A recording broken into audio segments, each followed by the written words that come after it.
list. Good morning, everyone. Welcome to the Ellis County Commission meeting for December 17th. All those capable, please rise for the Pledge of Allegiance.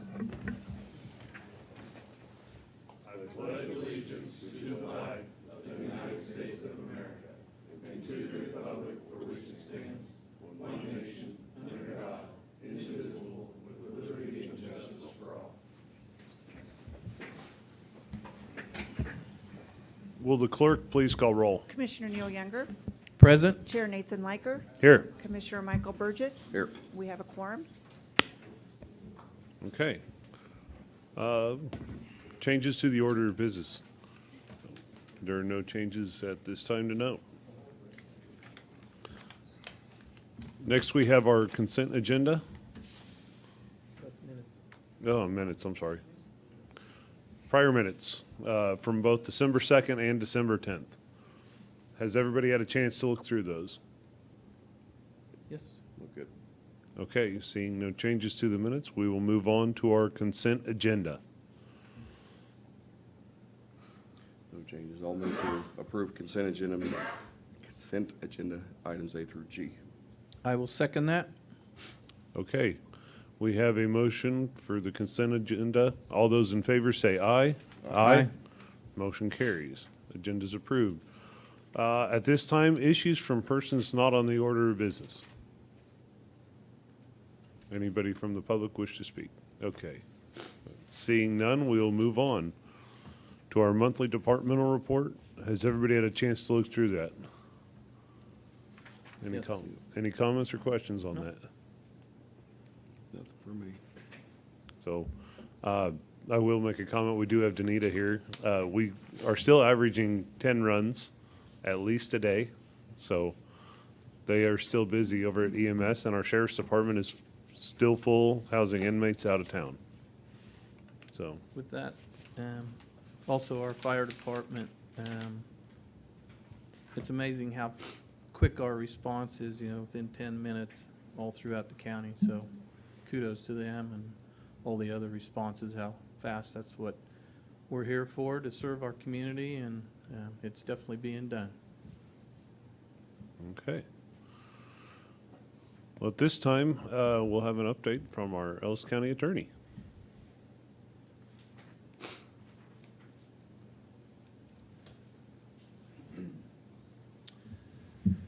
Good morning, Commissioners. Good morning. I think all of you know I'm the Ellis County Attorney for next 4 weeks. January 13th at approximately like 10 a.m. That's when it ends. So I wanted to come by and just kind of give a farewell of sorts. I sat around kind of last night thinking, like, is there anything in particular I want to say? And there's lots I want to say, but I didn't want to like write anything out or script anything.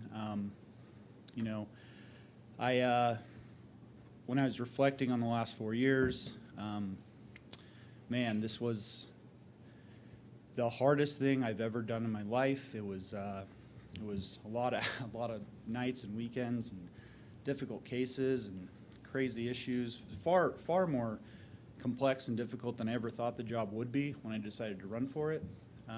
But man, I'm just so grateful. Grateful for, everything that's occurred over the last 4 years. Grateful that I was entrusted with this position. Grateful for the people I worked with. I felt like I had tremendous support from the various panels of commissioners throughout the last 4 years. Darren, man, he has been incredible. I would say he has been a friend through this process. Obviously, just too many people to name, but just incredibly, just honored. Man, I feel like I'm getting emotional over this, but it's been it's been really good, and I'm realizing it's going to be hard to step away, but for anybody in attendance or watching, I don't know if we're broadcasting to the citizens of Ellis County, I'm grateful that I was entrusted with this. You're in good hands. Mr. Cunningham, I've been watching him grow and get ready for this, and he's going to do a great job. The office is in a great spot. We got great staff. We'll be one attorney short until around August, but we got a really great young man coming in to fill that role. He's currently in law school. Man, why I can't believe I'm feeling like emotional right now. This is wild.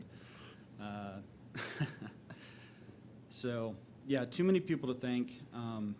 Just what an experience.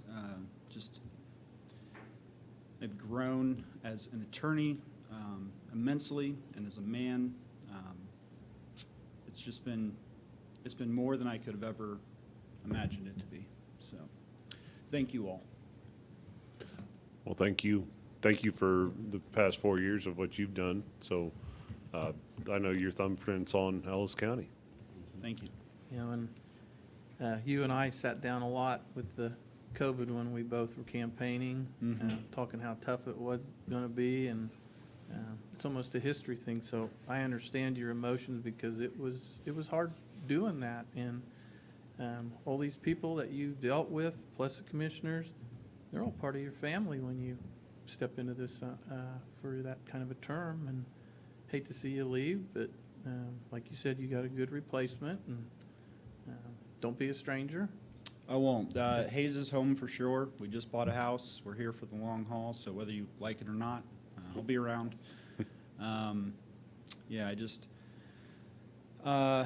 incredibly inspired by this process, by seeing everyone in our local government work. You know, think about the federal government. I think about some of the personalities in our federal government, and I am just woefully uninspired and disappointed sometimes when I think about our local government. Man, we got just great people working real hard, and everyone in Ellis County should be proud of that. And you did say a mouthful when you said about Darren. Darren has been a terrific help to just not yourself, everyone. He's definitely a keeper. So, yeah. I completely agree. Robert, thank you for your service to the public. It can be, as you know, a little bit thankless, but I really, truly believe that the work that you've done in the last 4 years of support for not just the attorney's office, but countywide with other departments and the commission, and working with the commission. I've visited with you a couple times with your department. Very helpful to help me understand more about how our government runs. So I just know at large the county is in a better place for the service that you put us into. So I appreciate it very, very much. Thank you. Okay. Well, thank you. And I Thanks. appreciate you addressing everyone. All right, So I'm gonna take off now. take care. Thank you, and Merry Christmas to you. Merry Christmas.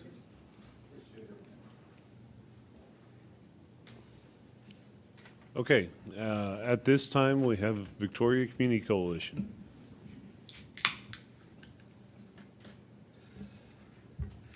Good morning. My Morning. name's Jeff Pfeiffer. I'm chairman of the Victoria Community Coalition, who's currently redeveloping the former St. John's Rest Home, which is now called St. John's Place.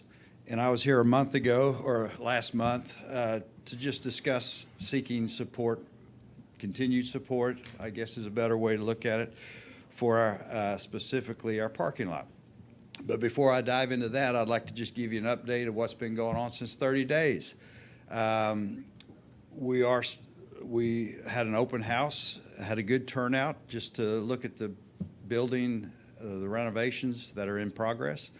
The steel studs are up, plumbing's in, HVAC's in. We're just getting ready to sheetrock, so it's going to get messy quickly.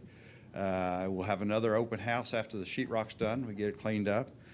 We're in the process of expanding our board. We've already got 3 more board members. So I'm saying all this to show that there's momentum. We're not slowing down. We just got a grant from the Heartland Community Foundation to help us with the next phase. We're going to continue using the same architect to start doing design work on phase 2. which includes community space, community center, and childcare space. So with that said, we're not slowing down, and we appreciate your support, and we'll probably be back here again and again, working together for the benefit of the county.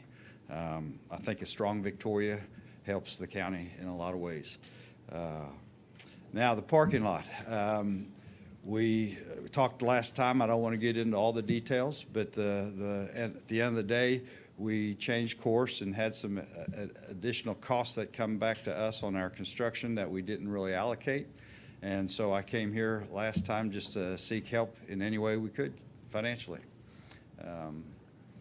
And I'm hoping that maybe you've had some time to talk about it. Maybe you could share with me some of your thoughts at this point. Okay, well, appreciate you coming back. We have had some time to look through it, and we've been able to get with Brendan on kind of what his estimates were, and he's worked up some ideas for us as a commission, using some of the bid process and what our capabilities were and dollar, kind of what our in-kind donation would have come up to. So I think we do have a number that would be at least discussable at this point. Right now, our estimate was for around $12,250 of what our in-kind would have been. So I guess I'll put it out there for my fellow commissioners to discuss, because we have not talked about this. Well, we can't talk about it in private or aside. So we've done some digging on costs and on what we were going to do each individually. So now's our time to discuss it. So. Has there been some discussion, talking to some of the people in Victoria, that we were possibly going to haul some dirt away, but that kind of went by the wayside? I think we will have access, but we want to keep it on the north side. We want to flatten that north side out for potential soccer field, community garden, and years down the road, maybe townhouses, but that's long term. So that could be down the road. Yeah, we'd like to keep everything on site. I don't, yeah. And the other thing, you go to Victoria, and not saying that you missed it, but you have to watch who you talk to, because you guys are out there fundraising, and they will hit you up on whatever kind of ticket just to help out, which shows a lot of concern in the city. So, and for the VCC, which is good. Thank you for your support. Yeah. We did have a holiday home tour this weekend, their third annual. So we started this process 3 years ago in a few months, and we're still going strong. So it seems like a lifetime ago, but we're starting to see what hard work does. I believe last week or the week prior, we had Amanda Rupp in here discussing Yes. the library, or I'm sorry, not the library, the Historical Society's commitment to move in and Yeah. some of what's going on with their department. So it shows progress. And they've got 10,000 square feet, so they ought to be able to do something really wonderful for the county.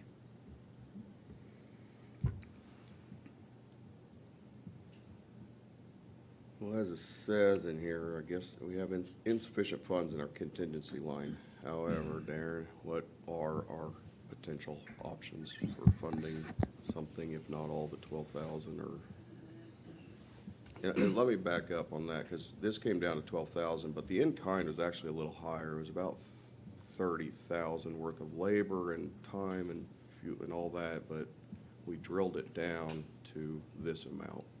Correct. And I can't speak to the exact quote that Mr. Pfeiffer got from a contractor to do all the work of bringing in crushed concrete and compacting, getting final grade and all that. But the estimate that we have was what Brendan put together for the types of machine and the amount of hours that they thought they were going to be over there to do the work, which was that $12,250. And in looking down to the contingency, we're able to make it work so that way there is just enough funding in there for the remainder of 2024 to commit that amount. I think there's just under 14,000 left. So there's no other allocated projects. We did some shifting around last week with the fence project and the admin parking and using the leftover, the ARPA funds to finish out that account. So we do have just enough to finish this if the commissioners would like to do that out of the 2024 budget. So in other words, this will not put us at a deficit of using 2025 contingency. For the Currently. full contingency, yes. If you actually look at, the commission have also approved a funding source to the Grove, and I charged it to that line item, but that was just a place to put it instead of charging to a line item that we've never actually had an expense in before with the budget stabilization account. So if you actually look at it, yes, it will look like it's over budget. It's not going to impact the overall general budget with the amount that we are under revenue or over expenses. Our estimates that we have more revenue than we had anticipated, and we're under budget for what the 24 budget is. So both the Grove and this financial amount for the community center over in Victoria won't have an impact. Sorry, I kind of chewed that up a little bit. Okay. So, and if,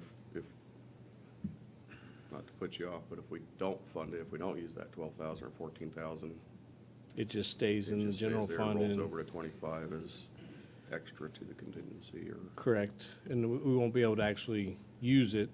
It won't necessarily be identified as the unencumbered funds. It will, but it won't be identified until the process is complete with the audit for 2024 and we start our 2026 budget, that remaining amount that's left over will be used for the beginning balance of cash for 2026. Well, I think from a auditing and a budgeting standpoint, it would be better to get rid of it in 2024 then. Correct, yeah. Create that a $36 million budget, we have just enough revenue to, I think we can do this. I also think that we should fund that. Brandon put a lot of time and work into figuring all this up, and that's our head department, so I feel that we should do that too. That's my thought and my opinion on it. So, and then if I could ask, if we all are in agreement, the 12,250, what is that going to be put towards? What, do you guys have a spot? Are you going to use it for parking lot? What? $1,200 or $12,500? 250, 12,250. That would go directly to the parking lot, Okay, yes, the very good, earthwork. very Yeah, good. M&D, we've had to authorize our general contractor, RDH Electric and Contracting, to get started.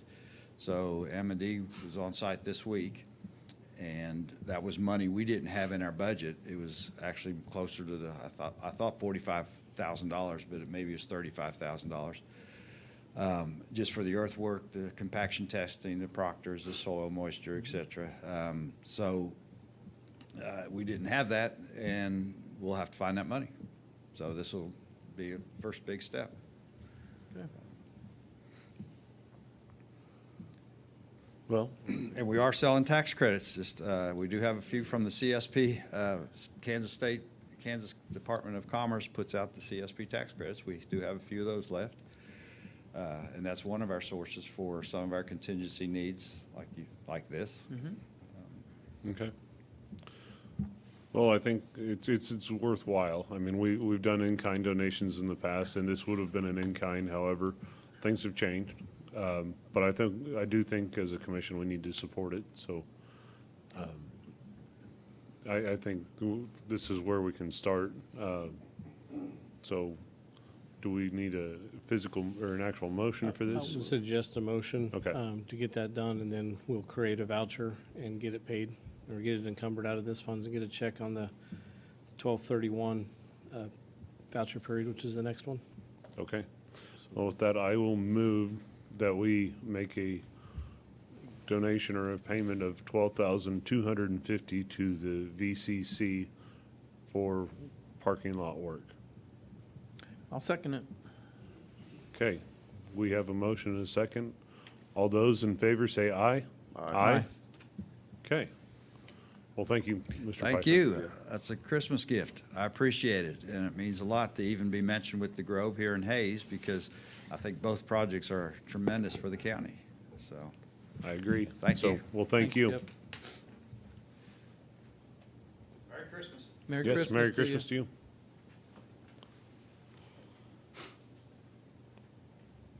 Okay, at this time, we have the 2024 Build a Better Mousetrap Competition. Here to discuss that is Mr. Brendan McKay. Sorry, I lost one of the feet for it.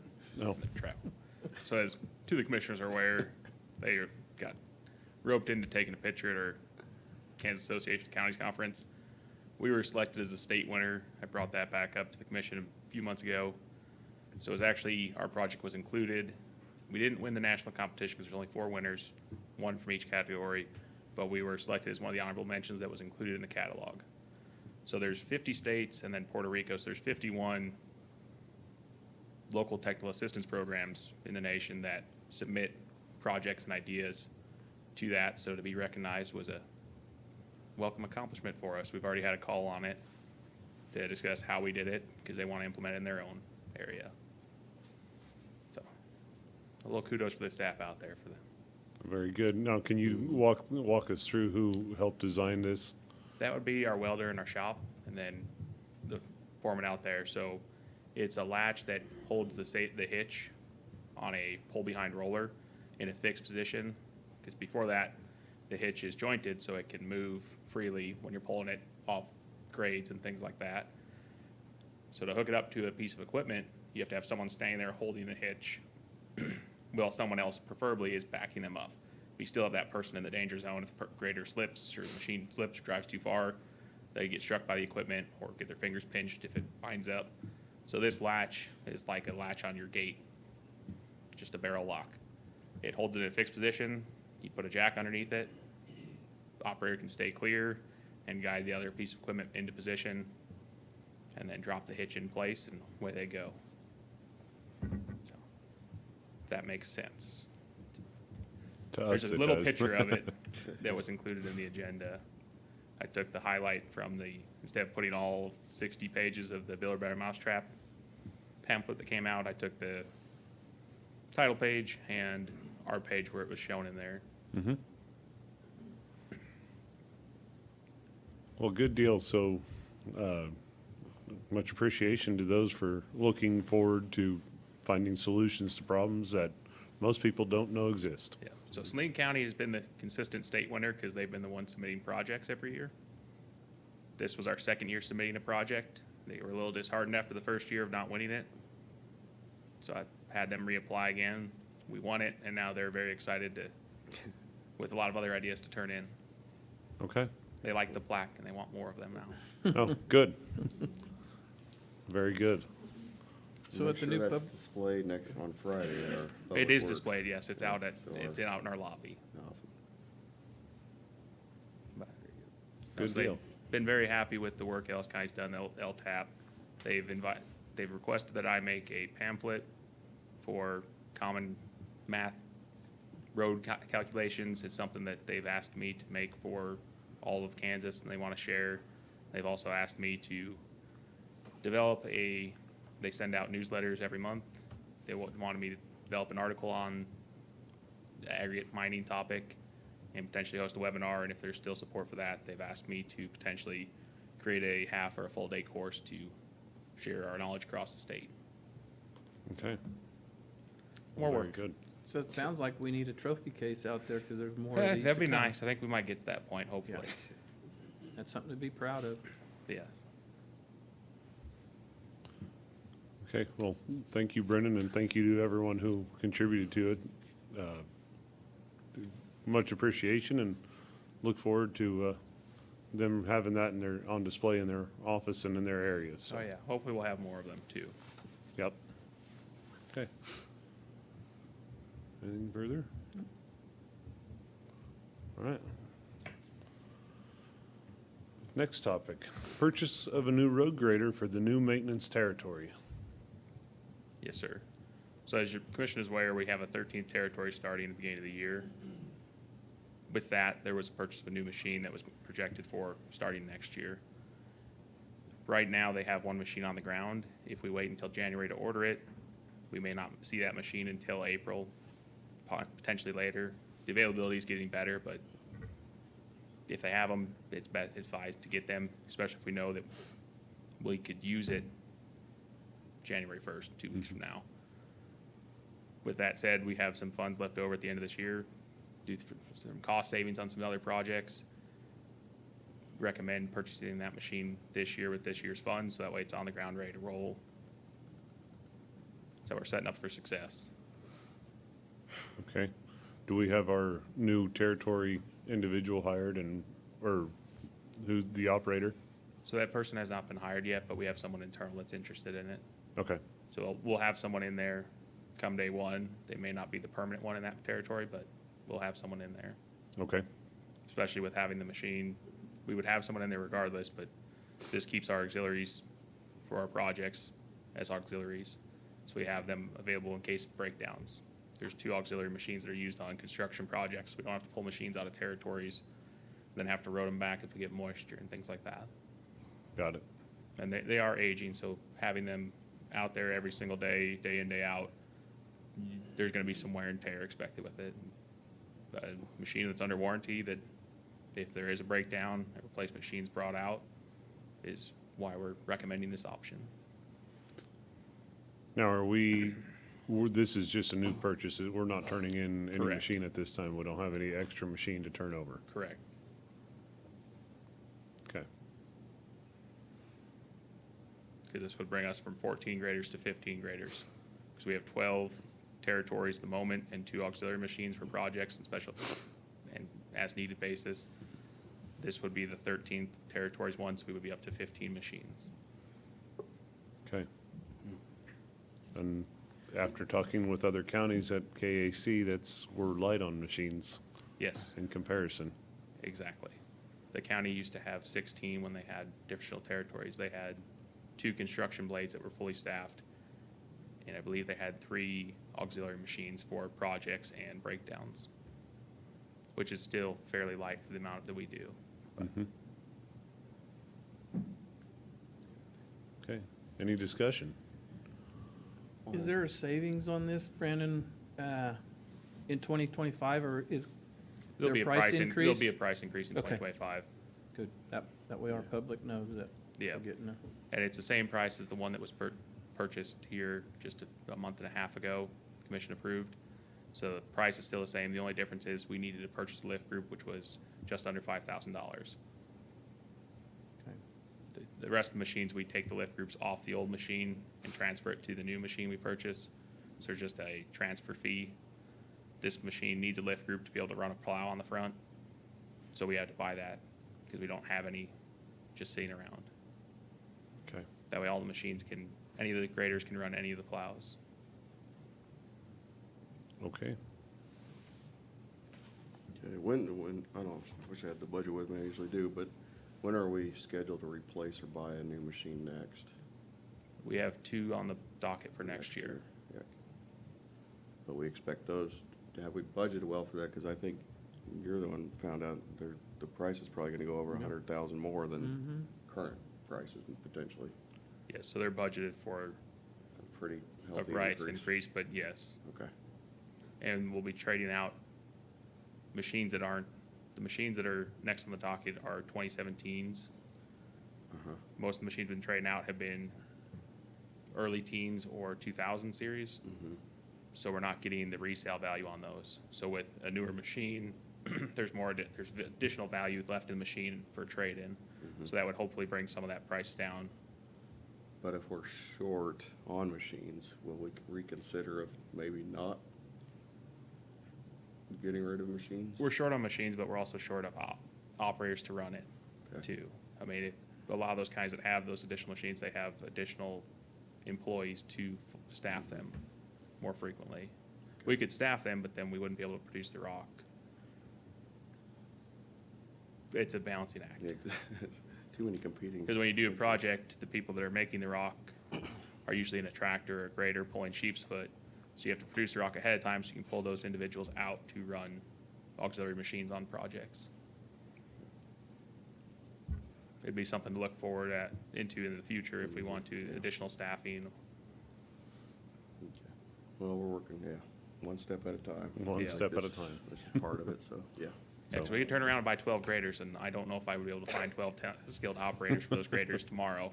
And I don't think the public would be very happy with me. No. Okay. I would like to ask the question, at the KAC, talking with some of the CAT people, there's training that goes with this? They'll come out and do training for us too. Is that in the deal, or they do an additional charge? Because they Anytime said what they. we want. Okay, They'll come out and spend a week with our staff and do it, and there's a cost with that one, but it's a very minimal cost for it. The county's done that before. LTAP actually has a gravel road maintenance class where we would, if we had enough participants from our county or neighboring counties, they would come out and they would spend a half day in classroom and a half day out in the field actually maintaining roadways. That's even less expensive than CAT, and the county has, we have sent a lot of our staff through that before and had it conducted here in Ellis County. Is that something that we try to participate in regularly? In the LTAP classes, yes, sir. Okay. So this is, we try and do it annually or Not, they have a wide range of classes, so we may not do the gravel road one every year, but we have a list of all of our staff and what classes are relevant for them. And we're not gonna send every staff through the budgeting and finance course, because that's one put on by KAC, but LTAP sponsors it. We get funding from LTAP, there's a reimbursement for it as well, up to a certain amount of dollars, and we make sure that we use that every single year by sending our employees to different training modules. okay. yeah, with talking to some of the other counties, they said it's definitely worth the while. I don't know our individual that you're looking at, if he brings experience with him, but this would be a He good- does, he was a territory operator Okay. in a neighboring county, well, 2 counties away from us that moved here to Hayes. Okay, and with this training, if it's a week, 2 weeks, whatever it may be, do they get a certificate from the instructor or not? Believe we do on it, actually. Okay, They used to, before COVID, you used to get a certificate at the end of the Okay. course. Now I don't know if it's just digital. okay. All right. I'd have to look back Yeah, through if my, you could sometime. I have all my books from when I'd taken the classes. And we send people through the same class as updates come out. We just had the signing for low volume roads here back in October. Ellis County hosted it. So we had quite a few of our staff go to that class. Our sign technician, the individuals that help him quite a bit, and some of the newer employees, so they know what to look for, because there's been changes that are coming to the manual on uniform traffic control devices that are gonna change how we do our signing. We'll have more targets put up out there. Or traffic signs, but some people Gotcha. treat them as targets. Okay. Any further discussion? I have none. Okay, Well, I'll move to approve PO 7874 for the purchase of one 2024 Caterpillar 140-15J grader from Foley Equipment. I'll second that. we have a motion and a second. All those in favor say aye. Okay, Thank you very much. yes. Thank you. My last one, I promise. Yep, okay, go ahead. You're in purchases. Yes. So as part of this, we had hail damage back early, this past May. We were waiting on getting some of the repairs done because of incoming hailstorms, and then some of our equipment, K-Camp, was drastically lower than what the local estimates were for repairs, so we were working with that for them. That's why we weren't able to get them in time, and the shops are backed up because a lot of hail damage here this spring. So with that said, that money's being credited back to our general budget. So we need to encumber those funds, otherwise we would lose out that $50,000. It would just come out of next year's budget that's not anticipated. That's why there's the PO to I-70 for those vehicles. And then our port site closed operations as of October 31st. We have Ergon and Paradigm working on solutions for our new mix designs with different aggregates. So with that said, we're purchasing one of the aggregates we know that we can use, which is the screenings from Venture. We've priced it out with different places. It came in the best for us, and it will work for our application. The sand, we just bid that generally every spring or come January time. We didn't PO for that, but we also have the oil funds that we're POing for to make sure we have enough budgeted for next year in case costs go up on that. And to help supplement the aggregate that we weren't able to purchase yet. Because I don't want to spend $70,000, $80,000 on aggregate that will not work for our application until we know for sure that we can make a good blend out of it. Okay. The screenings And from, we held off buying, we buy the aggregate a year in advance. okay, With the move to the new building, we held off on buying the aggregate in case there was other costs that we weren't anticipating or things overran. So that's just money that would have been spent purchasing aggregate this year for next upcoming year. We just held off until we were in the building to make sure that funds were available in case something came around that needed to be addressed. and where do we have to go pick those up, the screenings? That would be Great Bend. Okay. Good, much closer.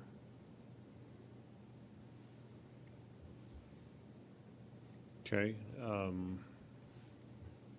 Commissioner Burgess, any comment? Nah, I don't have any questions. It makes sense for what we're doing at the end of the year, so. Okay.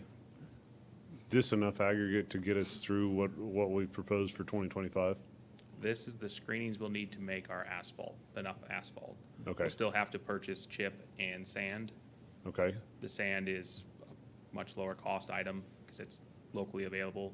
The chip, we have two different sources that are being tested right now to ensure which one will work with our mix. They may both work, but I want to make sure we'll go with the best option, what works best for our blend, for strength and cost. Okay. And when will we know that? Is there working, Should be here early January. okay, good deal. They've tested the one, it will work. I dropped one off when we were at KAC. I dropped off other samples for them to take down to Oklahoma to get tested for us, to their lab that they contract with. 'Cause the Okay. different aggregates have different absorption, so one may be really strong, but we have to increase our oil quite a bit, or one may be, there's a lot that goes into it. The angularity of the aggregates, your mineral, your voids that are in your aggregates, and your absorption of your aggregates determine how much oil, what temperature, and what mixes to do. So we have the screenings for next year's asphalt. We will need to purchase the chips and the sand for next year's asphalt. And this oil will cover the majority of the mixing oil for next year, to kind of offset not knowing which aggregate at this point in time will work best for our application. Okay. With doing, Darren, this question's for Darren. With doing the PO, because we kind of changed some of the policy around this past year, with POing this large amount for asphalt emulsions right now, does he have to come with a PO every time for when those loads show up? No, that's kind of one of the reasons why we're Okay. doing it this way. We talked about, Brendan and I have talked about this almost every year, and it's something that we need to update in our purchasing policy, that, because you approve the capital plan, you approve the road plan, and then you have to, technically, you'd have to approve every single oil that he orders every day to be delivered the next day, because of the price of what that semi-full of oil would cost. So that was kind of one thing that Brendan would like to see, and I'm in agreement with Brendan that we need to update that part of the personnel or the purchasing policy, that if the commission says this is these are the roads you're gonna do, and Brendan knows how much aggregate, how much oil, how much striping, how much sand, chips, whatever it may be, he can get those ordered without having to, not necessarily ask the commission a third or a fourth time for all these different purchases. Okay. That makes good sense. Yeah. Yeah, because we've gone through 4 truckloads of oil a day, and each one would be above my authority to approve without having a PO, and above Darren's authority to approve. Which I guess that's why I asked, if we have the PO now, why have to come back for Yeah, and that's why we've been Yeah. doing the POs, so that way we're technically following what the policy states now Okay. by purchasing, putting a PO out now, so that way he can just order it. And then that's their best, like Brendan says, their best case based on what their blends are, that it's gonna take that amount of oil at this cost. Now, if something were to change and maybe they can do an extra 5 miles of road for whatever reason it may be, we could potentially have to come back and ask for additional funding, depending on what those price amounts would be. Okay. Okay. Any other discussion before we move on? Okay, well, with that, I'll move to approve PO 7875 to Ergon Asphalt and Emulsions Incorporated for asphalt emulsion oil. Second. We have a motion and a second. All those in favor say aye. Aye. Okay, I'll move to approve PO 7876 to I-70 truck repair for the hail damage repairs sustained in 2024. Second. I have a motion and a second. All those in favor say aye. Aye. And I'll move to approve PO 7877 to Venture for the screenings used in asphalt production. I'll second that. I have a motion and a second. All those in favor say aye. Aye. Okay, Thank you very much. thank you, Thank Brendan. you. Okay, at this time, we have the KRAF grant application. Good morning, Danita Schrader, EMS Director. Morning. Good morning. I just wanted to let you know, you said we were having a 10-day average on Friday the 13th. We had 24 calls. So they weren't very happy that day, but that's what we do, so. I'm here today just to ask for a signature for the affirmation and agreement of service forms that I'm going to turn in with the CRAFT grant. This is the Kansas Revolving and Assistance Fund provided by the Kansas Board of EMS. We've done these in the past couple of years. Just looking at getting some grant money, hopefully, to help replace 2 of our monitors that are coming up. Hopefully, these are the last 2 that we have, and then you'll probably see me for some other stuff next year. Basically, I just need a signature and just to let you know that we're going to be applying for it. They do require a 25% match, and I do have that in my my capital set aside. So, Okay. This is a common grant we apply for Yes. every year. yep. Okay, And we have been successful every year, and hopefully we continue to do so. So, very good. Very good. Yep. Great. Over there. Keep up the good work. okay. Okay. All right. Thank We'll you. get it signed. Thank Thank you, you, Danita. Danita. Appreciate it. And averages come highs and lows.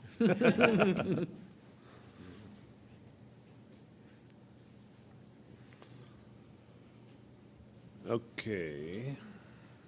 Sorry, let me scroll through here. Next, we have a vaccine purchase for 2025. Good morning, Kerry McHugh, the Interim Morning. Health Department Good morning. Administrator. So, as you remember, 2 weeks ago, we were here, talked about eliminating the VaxCare program that would allow us to take advantage of the revenues received instead of another or a third party. So with that, we will need to purchase vaccine in-house that they were supplying and then billing for it. So as you remember, I provided you with an estimate for the initial vaccine a couple weeks ago. In talking with Darren, we thought maybe we'd go a little above that in that number.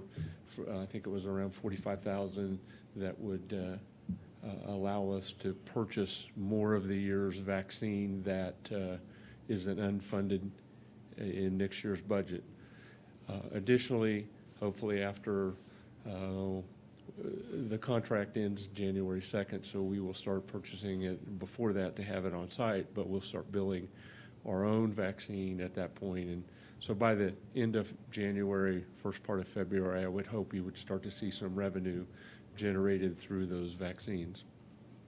So the PO is for $60,000 to Sanofi, which is the major supplier that we used several years ago and have bought some things even in the interim since I've been gone. So we talked about several options. Darren and I proposed current year funding, Fund 16, and also the contingency fund. I will tell you, I'll be very honest with you, this year's operational budget is going to be very tight. I think we're going to be within hundreds of dollars to make it through the end of the year. Fund 16, we have adequate funding for the future plans in the department. I think the projects that are there can be pushed back a year if we need to do that.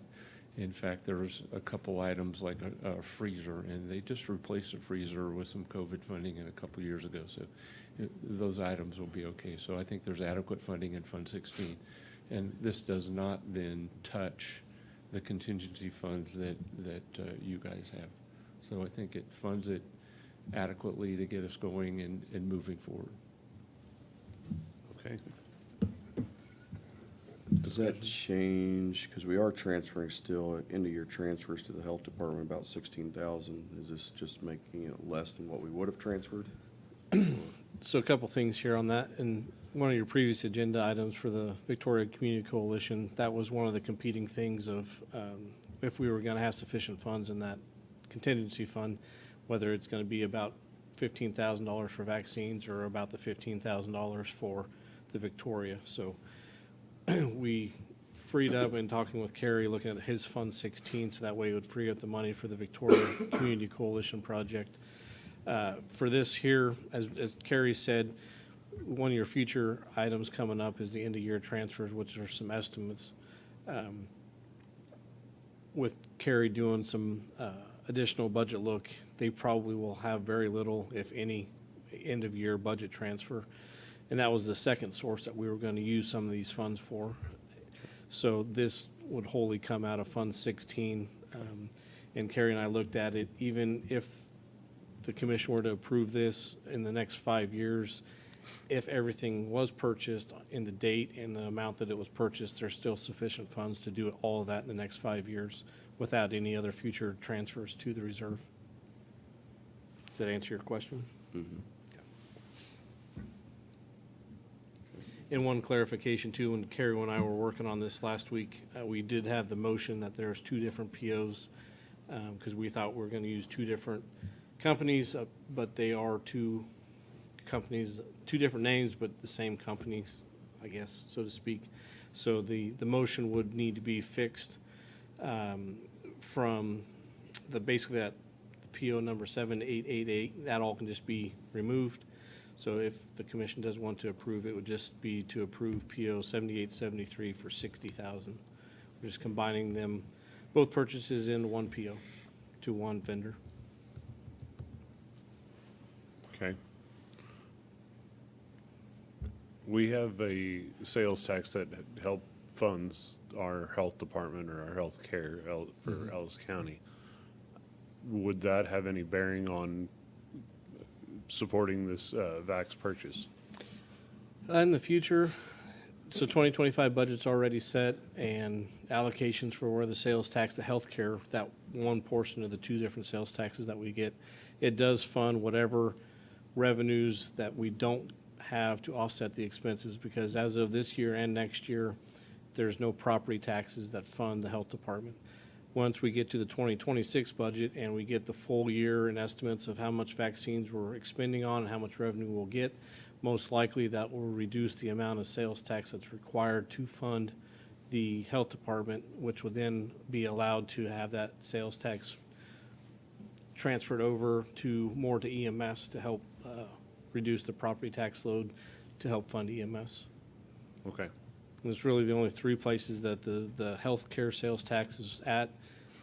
It's about a $200,000 to $250,000 that goes to the health department to offset theirs. About $1.9 million goes to EMS to fund their $3.2 million budget. And then the last piece is to help offset a little bit of the DS or High Plains Mental Health allocation that we send them every year as a fund. Okay. And the good thing is we're early enough that we'll hopefully see some revenue generated by budget time, so you'll know what some of those numbers will look like, hopefully. Very good. Again, I'd like to thank you, Kerry, for stepping up. With this amount of funding, how many doses, just to guesstimate? Somewhere around 2,300. Okay.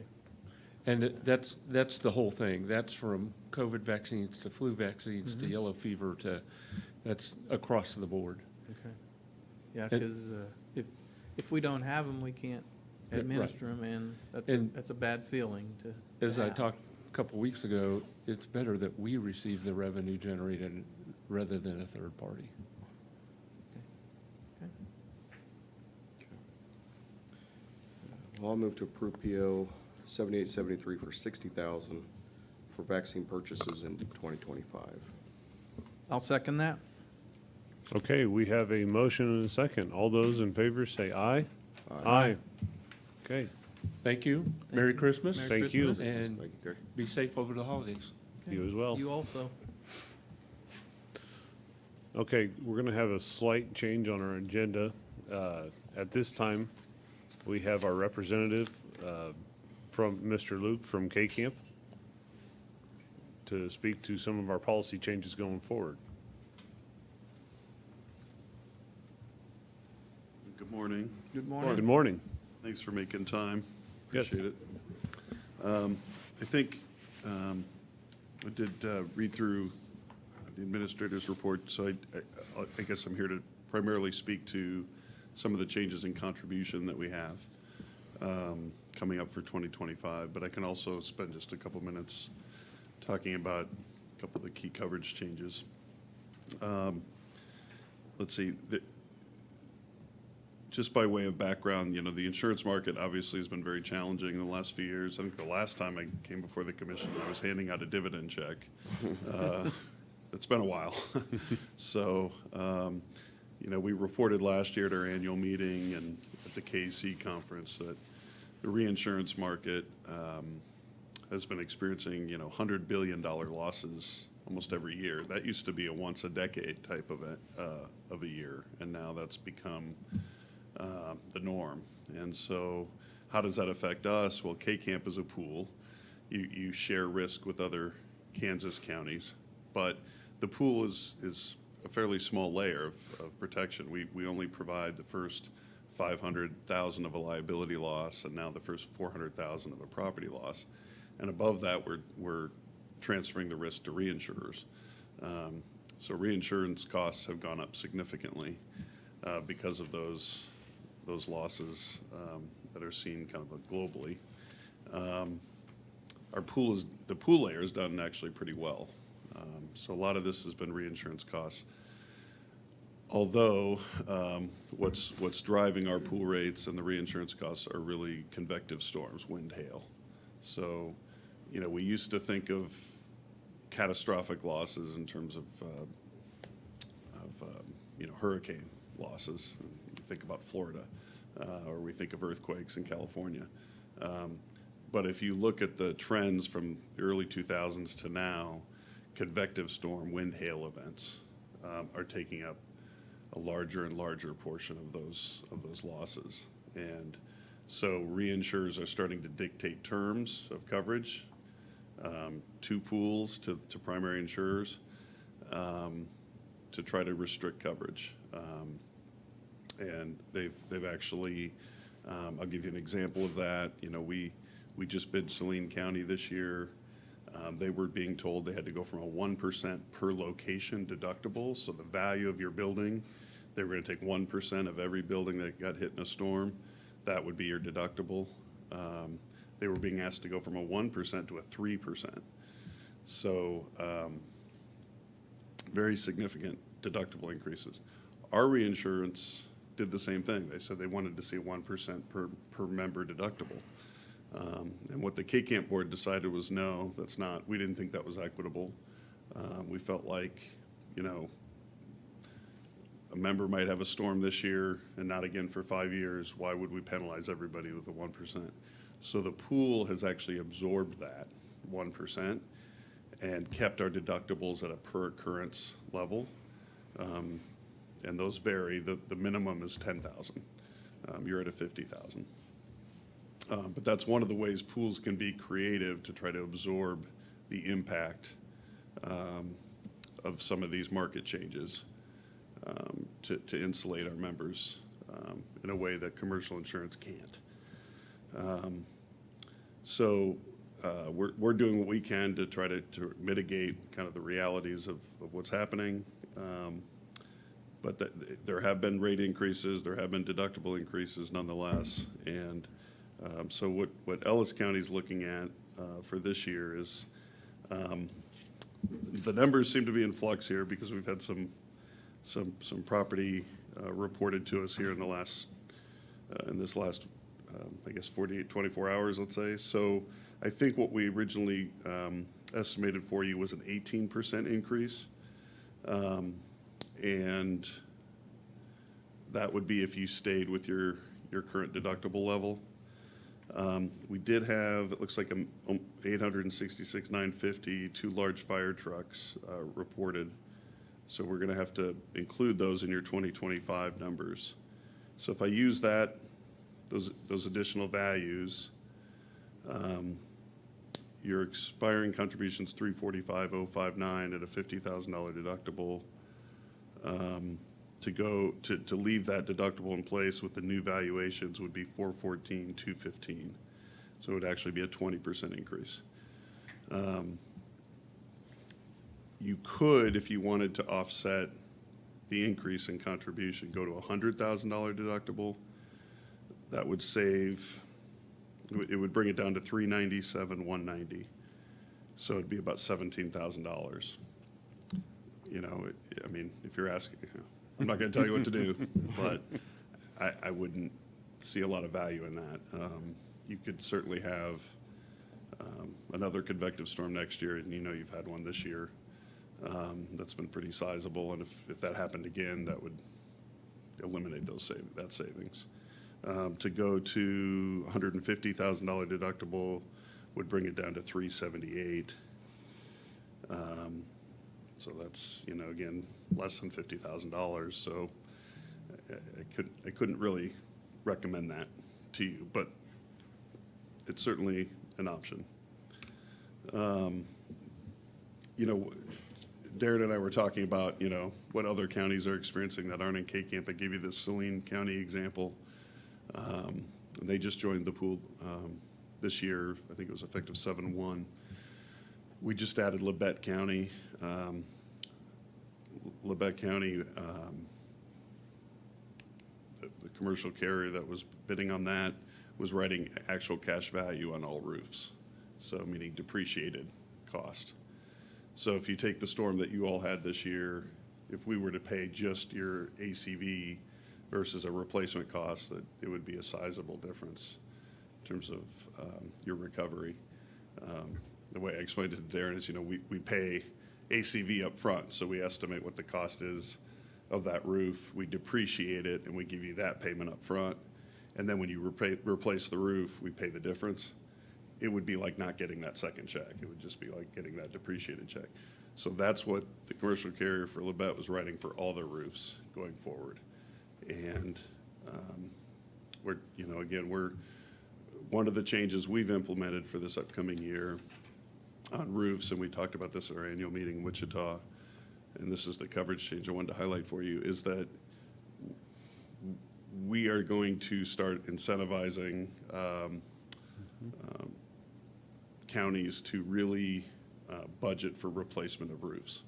And to do that, we're moving to an ACV, but only on roofs that are at 80% of their expected life. And so we're going to keep it at replacement cost, but if the roof is, you know, within a year or two of its expected life, or it's beyond its expected life, then it will be depreciated in terms of the recovery. And, you know, to balance that out, I mean, what we're trying to to do is encourage members, like I said, to do preventive maintenance, to inspect their roofs, to identify the age and condition of those roofs, and then budget for replacement. And to that end, we had partnered with Stanfield Roofing last year to provide that service to our members at a 40% discount. So they'll actually come out and inspect every single roof that you have and document the age, condition with photos, give you a written report. They'll actually do some minor preventive maintenance for you, clean out gutters, for example, and drains, and then recommend any repairs that are needed. And then you can use them for the repairs, or you can use another vendor of your choice. So that is a program that we put in place last year to try to encourage members to move in this direction. But you know, we need to start to sort of limit the coverage a little bit to further incentivize that, because it's what we're seeing is we're paying a lot out of roofs, but we're paying out on roofs that are, you know, should have been replaced years ago and wouldn't have led to a loss if they'd been properly maintained or if they'd been replaced timely. So we think it's the way the counties kind of need to move, and the way I look at it too is it's really not equitable, right? If you have counties that are doing that, they're being proactive, they're taking care of their properties, and they're not having the losses, and then you have the members who aren't paying attention to that. So we're trying to move everybody kind of in that same direction, if that makes sense. So difficult times, challenging times, but I think, again, the pool is really has shown that it's the best option in terms of price, in terms of coverage, and also sort of leading the pool, the members in the right direction. So I don't know if there's any questions. Do you see that coming, inspection of the roofs incorporated in with K-Camp, that if we don't have it documented that we inspected this roof on such date, that it's gonna be an additional cost to whichever county it may be? So there won't be an additional cost if they didn't inspect. Okay. But if they didn't, if the roof is, you know, a shingled roof and it had a 20-year lifespan and it's 30 years old, the cost to the member will be that they only get the depreciated value of that roof. Okay. So that's the incentive to, you know, have somebody get up there, report back to you and say, hey, okay, these are maybe the 10 roofs that you have that are, you know, within that, or beyond that 80%. You really should budget for replacement of these so that you can get replacement cost coverage on those roofs. Does that have to be a licensed contractor? Can we do that in-house? You can do it in-house. I think I think the key is, in terms of the coverage, the key is to know the age of that roof. That's the main thing. And so the coverage document will lay out, you know, for a metal roof, it's this lifespan. For shingled roof, it's this lifespan. We've kind of laid it all out in the coverage document. And so really, it's just knowing the type of roof you have and the age. And we actually asked for that data on the renewal. And so we are going to report back to you. Darren will get a letter from us that says, okay, these are the roofs we're noting are beyond the 80%. So you all can take a look at that. And if a member did not give us an age, what we say in the coverage is we will estimate that the age at the time of the loss. And the member can certainly come back, you know, we may say, well, that's a 20-year-old roof. If you have evidence to the contrary, if you say, no, here's the invoice of when we replaced it, it's only half that age, that's fine. But we're going off what the members are reporting to us, or we're going to estimate it at the time of the loss. Okay, thank you. Yeah. And it's, again, you know, as I'm describing it, and we've had lots of internal discussions, and the board has reviewed this issue at multiple board meetings over this past year. You go, it's kind of complicated. It's got a lot to this. The option is to do what the commercial market's doing and just say, oh, just forget it. We're just going to do ACV. But we really don't want to do that, because we feel like it's not, again, fair to our members if they're either it's not that old of a roof, or they've been doing what they need to do to maintain it. You know, we just don't want to have to penalize our members for that. So we'd like to take this more cautious approach first and see how it goes. You know, we've always prided ourselves on not being knee-jerk. I think that is how the commercial market reacts. Oh, my goodness, we've had millions of dollars of losses. That's it, you know.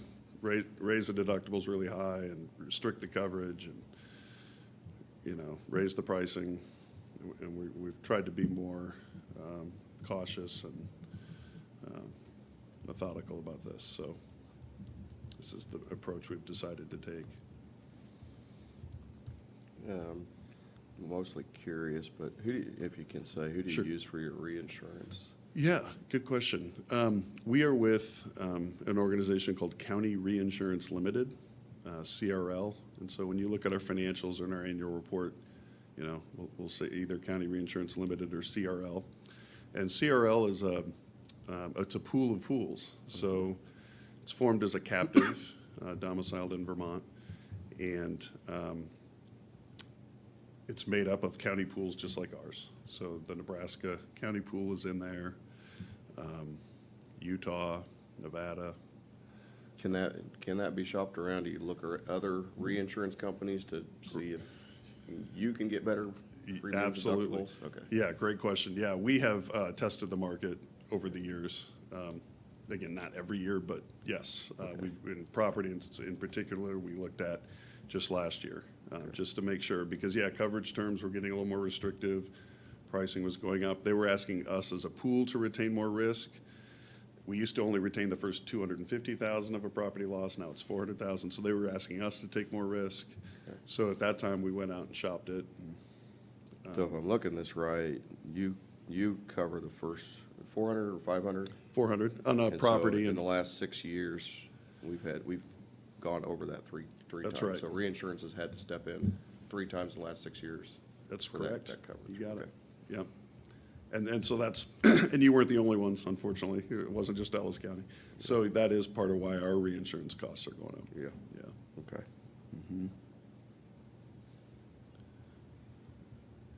And it looks like, I just did a quick math, I mean, over the 6 years, 428,000 gross incurred. That would indicate reinsurance has almost had to step in on average every year, but, you know, some years are really light, but, Yeah, it's been quite often. okay. That's that gross incurred. If and I use the word gross because that means, you know, the total loss, including the reinsurance. I could have netted that out and just said, well, here's what it costs the pool layer. But because it ultimately impacts reinsurance pricing, I just put the whole number in. Okay. And I think that's, you know, Darren included that in his report, you know, your loss ratio. The average pool increase in 2025, pool member increase, excuse me, in 2025 is 12%. So before the fire trucks, you were 6% above that. And when I look at that loss ratio, I go, that's not too bad. I mean, you're paying 6% more than maybe the average member, but over the last, 5 years, 6 years, we've paid out almost $2 for every dollar we've collected in contribution from Ellis. So we're paying out a lot more than we're collecting. So a 6% greater than average in this 1 year doesn't strike me as excessive when I look at that. Well, in part, correct me if I'm wrong, but in part, some of the major reason for our raise is we've got a new building that we're insuring. Correct. We actually have an extra building at this time we're insuring till it's transferred, and then new equipment and trucks.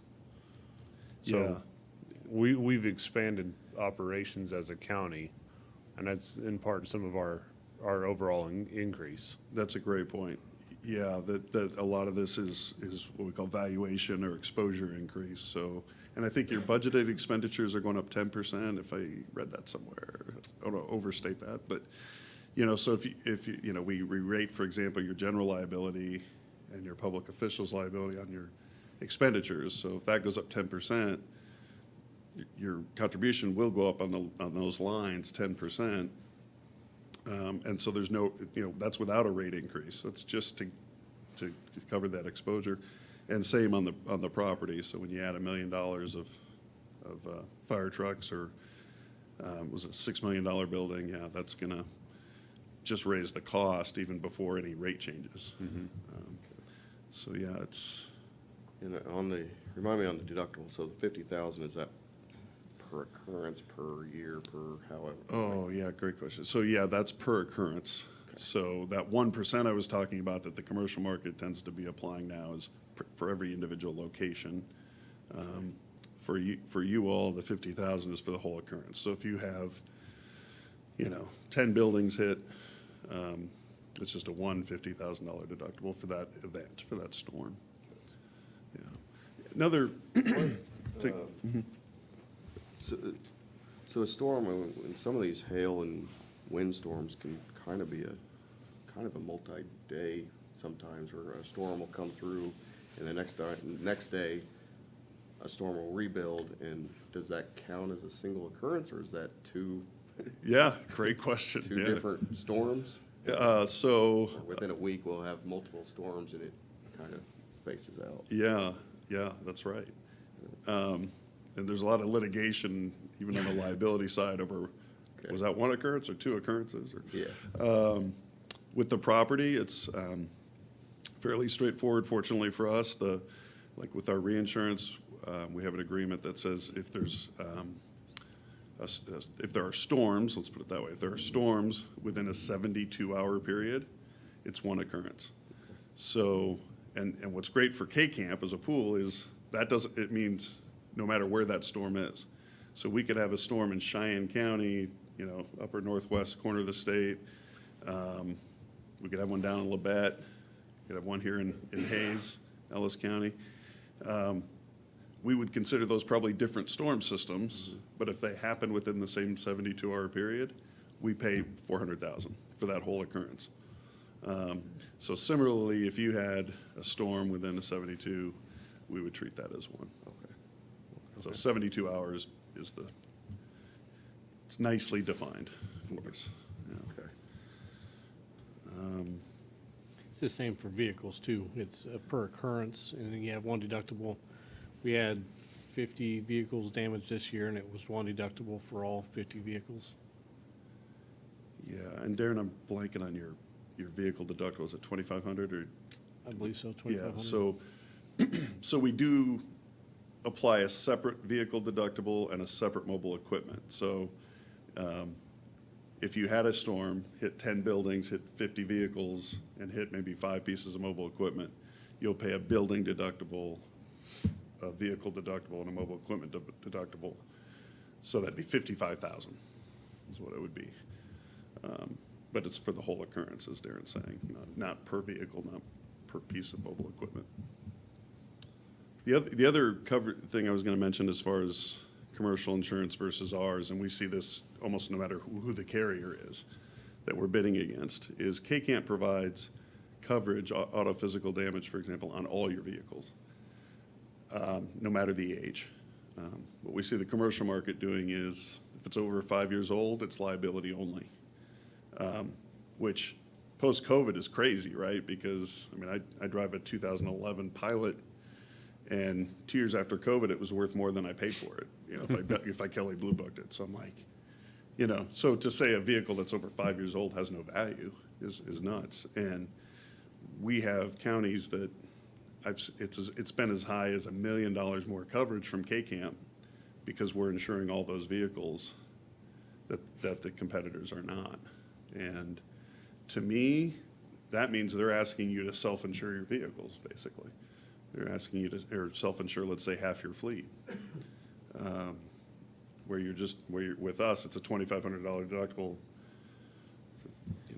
for the entire fleet. So it's a pretty significant difference in terms of the coverage we're providing. Okay. I think also for clarity too, just so the commission knows, the policies that you see here is not just for mobile equipment, vehicles, and buildings, but there's a plethora, maybe cybersecurity insurance, the bonding and everything, the insurance for elected officials, the jail security. I'm sure you could run down the list, but there's probably at least a dozen or 15 different other policies that are associated with this that they provide for Ellis County. Yeah, so we're, you think of us as your property, liability, and crime and cyber provider. So on liability, that's GL, so that's like your dangerous conditions.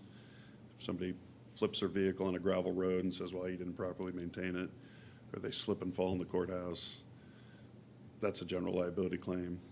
Your auto liability, your public officials, which is mostly your employment practices coverage, but it covers you as the commission. Law enforcement liability, so that Darren said that's your claims that you get out of your jail or from your field operations with your sheriff. Cyber coverage, professional liability for your EMTs and nurses. And what's nice too about K-Camp is all those liability coverages I just went through, normally you're getting separate policies from a carrier on each of those lines of coverage. And then you're having to buy an umbrella policy to sit over those to get a higher limit. With K-Camp, it's one form. It's one liability coverage document tailored for a county operation with the limit that you need, no umbrella. And so it's very simplified. We do have a separate cyber form from the liability because cyber's, it's really more than liability because we would pay for if there was a hack, a data breach, and maybe there was data destruction, we would pay for the cost to reconstruct that data, which is really first-party coverage. Pay for privacy notification for those who are impacted, even if there isn't a liability claim. And then if there is a liability claim, we would pay that. So cyber is kind of it's a unique creature. And then we do provide surety bonds for all your elected positions that are required to be bonded under statute. We also even provide coverage for your notaries. So we spend a lot of time signing on the Secretary of State application, all your notaries in your clerk's office, your sheriff's office, almost every office has a notary and they need to be bonded and we sign off on that. We don't even charge for that service. So, but even the surety bond, I mean, $386 for all the positions that have to be bonded. If you go out and buy that from an agent, you have to bond each of those positions. It's going to be several $100s per position. So it really is kind of a throw-in for us. We just want to provide it. Frankly, it doesn't lead to a lot of claims, so it's not a big issue for us. And then, of course, you know about the risk management services because Patrick was just here to award you the Achievement Award, and the staff here work really hard at accessing those services and getting folks trained and using the policies and model policies and procedures that are out there, and all the other, even using Attorney Assist and all the other services we provide. So I think that's all you can do, really. I mean, I look at the losses and I don't go, wow, Ellis County just isn't working at it. You know, what are you going to do when there's a convective storm? So I think you're doing what you can. Okay. As far as, and this is just a throw-out question, the defensive driving that our employees go through, does that also apply to K-Camp or not? Is that just a personal type? It goes back to the risk management Okay. award that was presented back, that $4,some $100 check Okay. that we got last Whatever. Yeah. last week. Mhm. That's a part of it. Okay. Every 3 years, every employee has to go through not every employee, every driver that we identify within Ellis County. If we do 100% of those employees, we'll get that additional portion credit for that risk management award. Is there other counties that also receive that? Yeah, there were 9 counties Okay. that got the award this year. Okay. Yeah, so you're still a pretty elite group because we're now doing 81 counties, so only 9 of those 10% are actually applying or are eligible. Okay. So that's almost like inspecting the roof. We're doing being proactive and getting. Yep. Yeah, so the way we kind of joke in the office, we say, we're kind of paying twice, we'll pay for the service to make it available to the member, And then if they use it, we'll pay an award for them using it, you know, so it's almost, you know, gosh, why are we paying twice? But that's how much we believe in it. We know that if the members use this, it's worth additional recognition because we really know that it's going to bring the losses down. You know, at the annual meeting, we talked about that law enforcement. If you remember, just, you know, post Ferguson and, sorry, I'm blanking on his name, the gentleman from Minnesota, you know, when those law enforcement incidents happened and the fallout from that, and we're still experiencing the fallout from that, law enforcement claims were skyrocketing. And we'd been out in front of that because we'd put forward LLRMI, which were the model law enforcement policies and procedures, and we were started our regional trainings for law enforcement. And if you look at our law enforcement claims from like 17, 18 to now, they are dropping precipitously, knock on wood, but they are. And we really believe it's because, you know, we got that stuff out there and the sheriffs really bought in and we were able to have an impact. Similarly, if you look at our attorney assist program, that was implemented in 2000, and about three years later, you can track our employment claims, and they just began to drop year after year after year until they bottomed out and really flattened. So we really believe that these risk management efforts pay off, and we think this, you know, this effort to facilitate members putting in place a roof management program will impact things. So. Very good.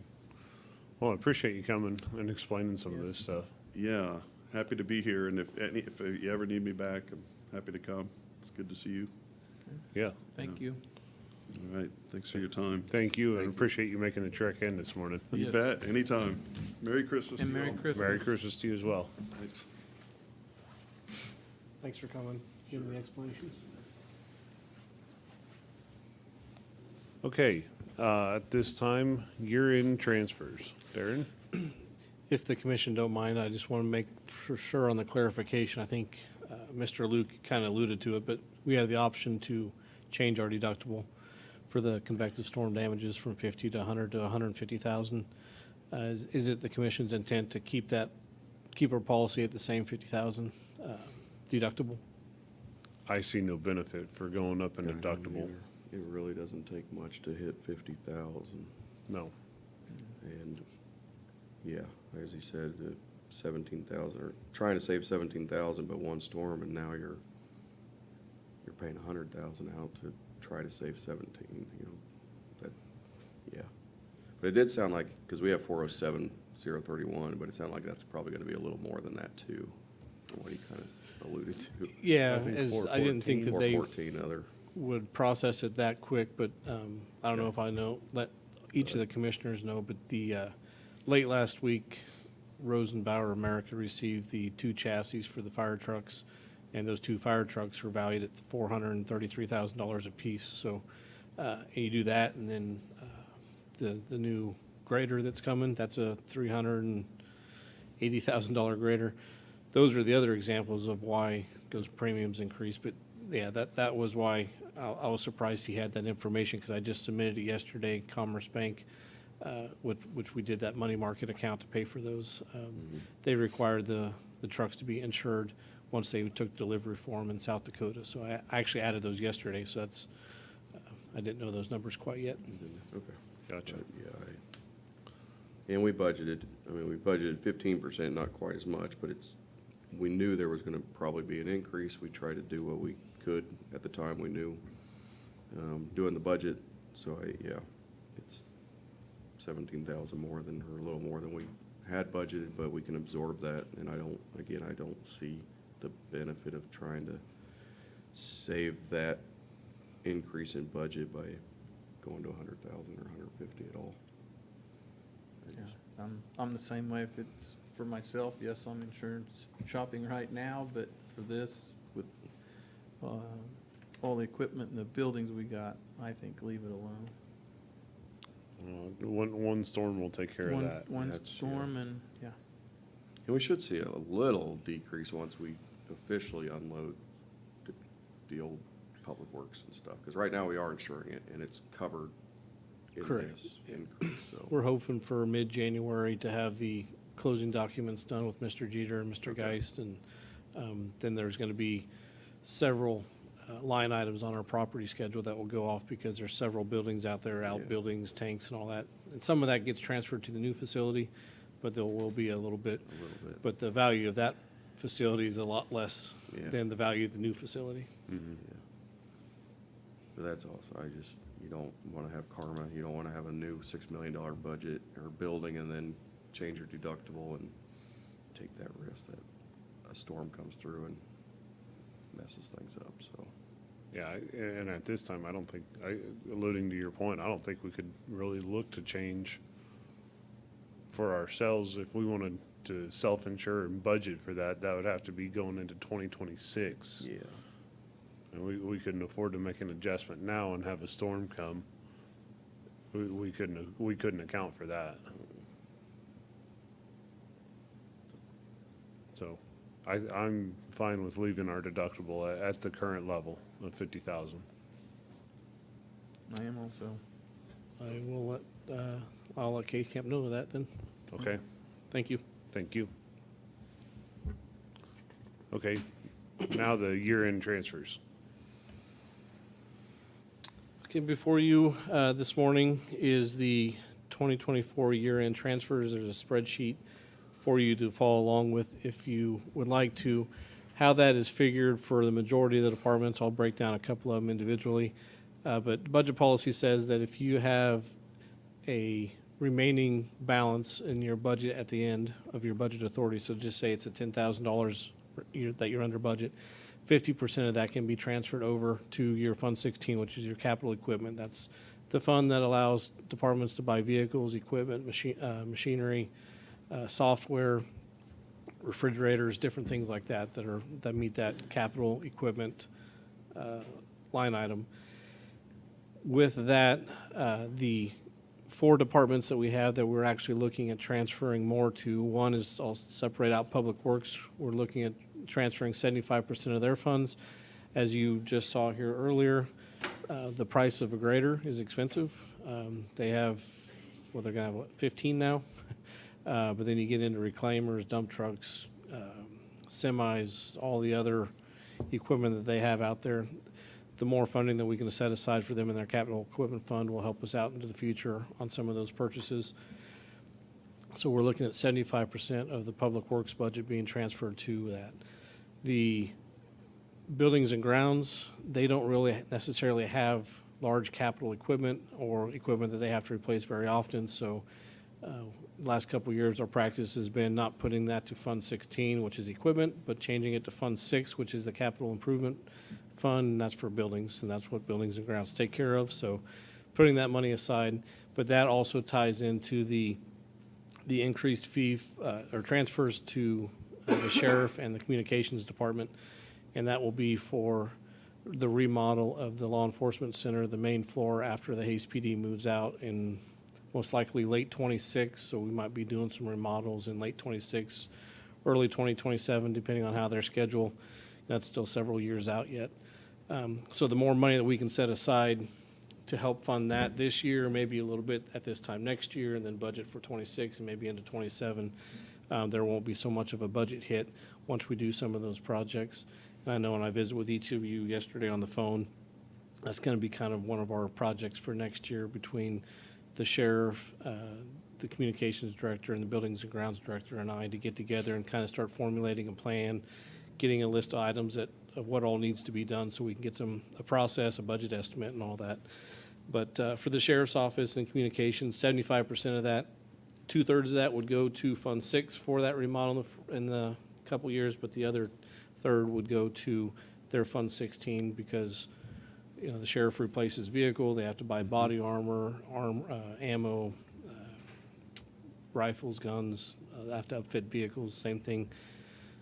Not necessarily for communications, but they have computers and desks and everything that they need to fund into the future as well. So everybody else is at 50%. The last item that I'll mention there is this is just an estimate, and how that's figured is I took each budget for each department at the end of November, and basically divide it by 11, multiply it by 12, and that gets a budget estimate.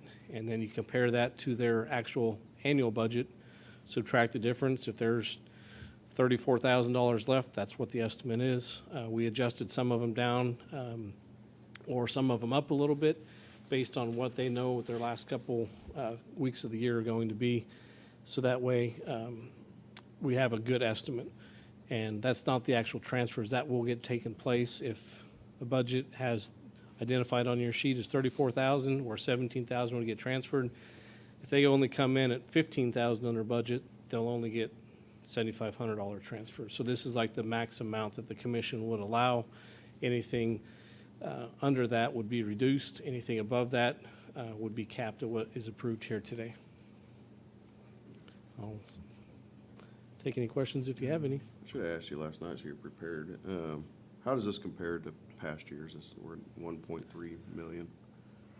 Yes, so when you look at last year at this time, we actually transferred 1.5 million. This year's estimate is 1.36. So it's just slightly down $140,000 from last year. But it'll actually be a little bit more than that because the estimate is 1.36 million. And most likely the departments will come in a little bit under what these estimates are. So like I said, 1.5 million was transferred last year. We're at 1.36 now, which will be slightly reduced as well. All the budgeted transfers are already done. So if there was a line item in a budget that was to be transferred to reserves, or if the sales tax transfers, all those different things, those have all been completely done throughout the year, depending on when they needed to be done. The last item in here that I forgot to mention as I was looking at my screen, every year the commission, or we put in the budget, the oil depletion trust fund, we have just over $500,000 in that fund. That was a statutorily received money that we used to get from the state, and surprisingly, we don't get any more. And there was word a couple years back that they were going to start clawing that funding back if we didn't use it. So each year we put it into the budget as just kind of a filler, so that way if we come in under the anticipated amount of revenues, this could help be transferred into the budget to help offset any revenue shortfalls. This year, we are just slightly over what our anticipated revenue, or our budgeted revenue is, so I'm suggesting we do not transfer that funds and keep that in the oil depletion trust fund for now. And if we have a hard year in the future, we'll continue to budget for it. It's in the 2025 budget. We can look at that and keep it for future years to help offset any losses we may have then. Okay.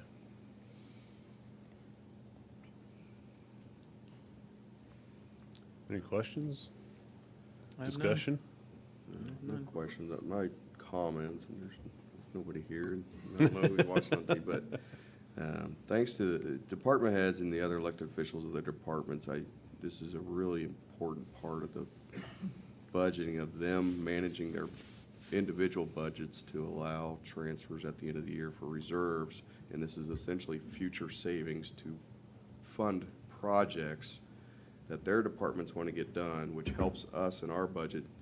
Otherwise, if you're not transferring these things and you want to get these things done, we're tasked with finding the funding, which typically means raising the mill or raising taxes. So this is part of the overall health of our county when we're trying to lower mills as we have. Budgeting for projects through these transfers, and I get comments from the public quite often, you guys just spend everything you got, or at the end of the year, we just know you have extra money and you're gonna spend it, because then the department feels like if they don't spend it, they're not gonna get their budget. And we've done a very good job, I believe, in allocating to the departments their budget and then trusting them to not overspend it and spend the dollars wisely, and then allow for these transfers at the end of the year that they get to use for future projects, and allows us to do our budget process without having to fight for it. So again, my appreciation to the county employees and the directors and the department heads that have allowed this. I mean, that's 1.3 million is what, a little over a mill, almost 2 mills? It'd be about 2.15 mils. Yeah. So that's where, when we were kind of, in the last couple of years, kind of tasking you to help us, that again, that's part of it. If we couldn't transfer these monies and we had to do these projects, we wouldn't be able to cut the mill. We'd have to raise it by 2. Yeah. So my appreciation very much. I had that same discussion yesterday with an individual about the same thing you're talking about, that, you know, you guys are just taking that money and putting it wherever, and I said, no, we're not. We're setting it back, and here it explains it very well. When we need it, we have it, so. Yep.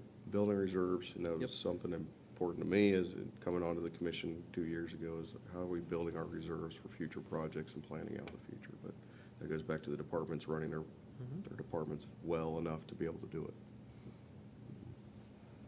I guess just for a quick reference too, as how that works is it kind of flows over to that conversation earlier about if we don't use it, it rolls over, and we work with our 2026 budget. I don't remember the exact figures off the top of my head, but when you start with a county budget, you know, it's easy to go through all your expenditures. You have to get through that, but you also have to look at your revenues. Where you calculate your property taxes, where all your revenues fall short of your expected expenditures. We have about a $31 million budget, and each year, I think this year we collected about $18 million in taxes. So 31 minus 18 is 13 million. About 13 million is what we collect from other sales tax, EMS fees, health fees, all the other fees that we collect throughout the county. But it also, when it starts, the very top line of your budget is what your unencumbered cash rollover is. And our unencumbered cash is a little bit what Mr. Burgess was referring to as if we don't use that contingency, it flows over. Each year we start with about 4.2 of unencumbered cash, 4.2 million. And that's that shortfall of all the other revenue that we have that we don't have to collect property taxes. So if we can maintain, there's different budget philosophies, but if you maintain that 4.2 million, if you look at our mill valuation right now is about 536,000, I think is what it approximately is. That right there saves the county taxpayers, very quick figures here, about 7.8 mils of unencumbered cash that is built by coming under budget and underestimating revenues. And when you build those, and then each year that can slightly either, well, it fluctuates.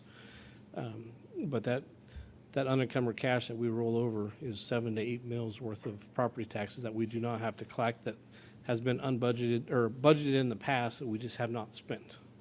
So I know the calculation of how budget works is very unfamiliar with a lot of the county taxpayers, but I do agree with Commissioner Burgess that the department heads and the commission in the past have helped build that extra funding to help ensure that we have. And it also helps in the future years where we have that cash that if something goes wrong, we can kind of absorb and decrease that amount to help offset some of the property taxes that may have to come in physically restraining years. Well, we're gonna end this year and we're getting ready to fire up for the next. Yeah. So. Never stops.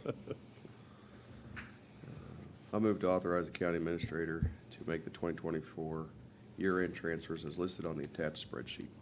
I'll second that. I have a motion and a second. All those in favor say aye. Aye. Okay. Next, we have a personnel policy update. Darren Myers, County Administrator. There are, I didn't count them, but maybe about 15, I wouldn't say necessarily significant changes to the personnel policy, but there are probably several more dozen just very small little grammatical changes where maybe I need to put a comma in that there wasn't, et cetera. But when looking at the overall policy, I went through, and if there's any decent amount of changes within a section, or if a new section was updated with a lot of changes or just added completely to the policy, I went ahead and listed them throughout the agenda item here. Not all of them, I don't think necessarily need to be gone through. Some of it's just by statute. I'll just say, for instance, the oath of office. That's something that the county, the HR office does with every new employee. They have to go through an oath. That's done, or is mandated by us, by state statute, that we have to go through that process. But there's just some things that employees or department heads, if we've had new department heads appointed, they ask questions, and maybe a little bit more clarification as why they're in the personnel policy. one idea that came through, or not idea, question that came as a good example of this is the daylight savings time. If you have a 24-hour operation, you may not work the same shift in the same time period in the beginning of the year as you do in the fall. So you may only work, if you have a 12-hour shift, when you move the time back, it's actually only 11 hours, but our policy never really stated that. So either you work a 12-hour shift, but it's actually only 11 hours of work. And then same thing at the end of the year, you work a 12-hour shift, but it's actually 13. So should you get paid 13 hours instead of 12? And so the clarifications like that, just to make sure that the employees know some of those things. Some of these items that some of the commissions we visited about in regards to some of the changes that needed to be made. Ellis County is a service-oriented organization, and having employees at work in their working environment is what we do.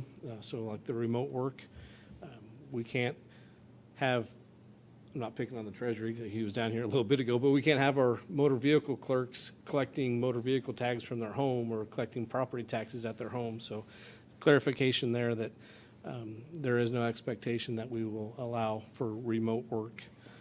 Social media policy, generative AI, those are two new policies. It was kind of hard for our IT director to write in an AI policy because it's all, I wouldn't say it's new, but it's new. It's changing daily. And just to try to get some information as a start of a policy as new as we start working with it within the county governments, et cetera. A couple new appendixes that we put in there. We had a question a couple months ago in regards to you have workplace injuries where you may try to pick up something, hurt your back. However, you may be driving a vehicle and you get rear-ended. We never really had a form to report those incidents or injuries in the county, so there's two new accident reporting or injury reporting forms to be added. So, like I say, a lot of different things. Mandating seatbelts in the county is one that is kind of assumed because it's a state law, you will wear your seatbelt, but it wasn't actually in here, so that's a simple change. Our HR manager has been working to get Ellis County as a gold star standard for lactation for birthing mothers to be able to have a place to breastfeed and giving them the dignity and the space and the equipment needed to be able to do that when they need to do that, et cetera. Getting that in policy for them. So, like I say, a lot of things. I could keep going down the list. If there's anything specific that the commission would like me to visit about, more than welcome to answer any questions for you. Hopefully that 6.8 will change. Hopefully we get all the time and just leave it alone. Seems every I'm year all they for talk that. about I it. just- Yeah. Yep. Any further discussion? I'm glad to see something with AI. The one thing I was able to attend at the KAC conference was discussion on AI, and it's actually been around a while, but as far as just general use, it is new, and it's probably not going anywhere. It's probably going to be more used all the time, and that was kind of the discussion of how do counties in policies like this kind of make that first step in making sure their employees are understanding of it. And then I assume this part of the AI thing will probably be the area where we modify fairly rapidly too, as we figure out how it's going to be incorporated potentially within a county and how employees use it or whatever. But so I'm glad that we've kind of put in a general policy at this point. And I did request when Darren gets this all how he wants it, I requested for a paper form, so I feel this is just as important as our budget, to be able to reference back on this if we, I know it could be electronic, but I'm kind of a paper guy and I'll have it with me, and I don't know what the other two of you think, but that's my thought. As part of that process too, and I didn't explain it to you this morning, but if the commissioner were to approve these changes, it'll be made digitally available on our network, but also within UKG. And then the intention would be for the HR department to send out a digital acknowledgement that the employees know where it's at, that they know what the updates are, and they will read and understand and comply with, et cetera, the policy. So that way, not saying it happens, but it happens, that an employee may come back and say that, well, I didn't know that. Well, yeah, we'll have proof that they at least signed a paper saying that they did look, review, and will follow it. Okay. This employee policy, this is something that we try and update annually through your executive team meetings and stuff. Correct. We met, I think we reviewed it twice over the last couple months. And some of this is not in HR, we go through and I keep notes in my, I showed Neil, I carry this around with me everywhere I go within there, and I throw in sticky notes when there's a question or a clarification. And at executive team meetings, we discuss it throughout the year, and we could update it every time we needed to, but it would be nice just to have an update as needed once and have it collective and not just every 2 months as something pops up, unless it's substantial enough that we do need. And some of the, as Mr. David Luke alluded to, HR Assist, which is one of the services provided by K-Camp. Some of these policies were given to K-Camp Assist, and one of their HR attorneys, human resources attorneys, were reviewing it and providing feedback as well. Okay. So that's another thing that they do that they don't provide, or that they provide as part of their services within that premium. Very good. Okay, well, with that, I will move to approve updates to the Ellis County Personnel Policy effective January 1st, 2025. I'll second it. With that, we have a motion and a second. All those in favor say aye. Aye. Motion carries. Okay. I was really looking forward to you, Darren, reading all these.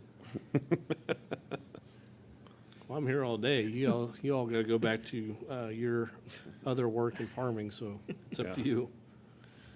I'm sure Bobby would like me to read through them all too.